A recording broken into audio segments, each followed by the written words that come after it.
Timi Soleil fait partie de cette diaspora qui a décidé d'investir au Nigeria. Ce jeune, diplômé de Harvard, a créé son entreprise il y a 6 ans, une entreprise spécialisée dans l'énergie et le gaz. Plus qu'un challenge, investir dans son pays d'origine s'est fait naturellement. Ces dernières années, la diaspora nigériane a commencé à s'impliquer dans les projets de développement de leur pays à travers des financements de plus en plus importants. Mais aujourd'hui, les projets d'infrastructure sur lesquels reposait l'activité de Soleil ont été abandonnés. Le pétrole a, lui, brutalement chuté. L'économie du pays est dépendante à plus de 90% des hydrocarbures. You have violence and instability.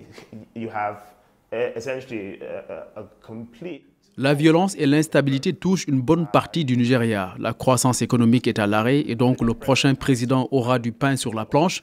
Peu importe qui ce sera, le pays a besoin de changement. We're going to need to see almost essentially a revolution in attitude. À quelques jours de la présidentielle, 2 têtes d'affiche sont en lice.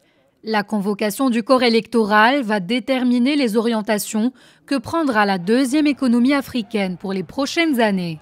Soleil n'a pas pris la peine de voter en 2015, mais cette année, il a bel et bien décidé de remplir son devoir de citoyen.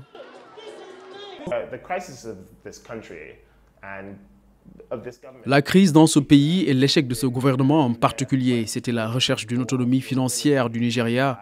Mais pour y parvenir, ils ont réglementé les prix d'une foule de choses et ironiquement, cela a rendu les choses beaucoup plus chères.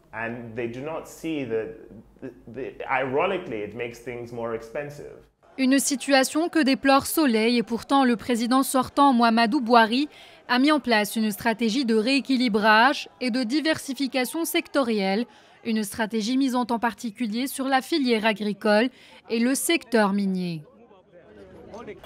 Comme je l'ai dit plus tôt, le pouvoir d'achat de la population est plus faible, ce qui a donc une incidence sur ma propre entreprise, car je ne produis plus autant que jadis.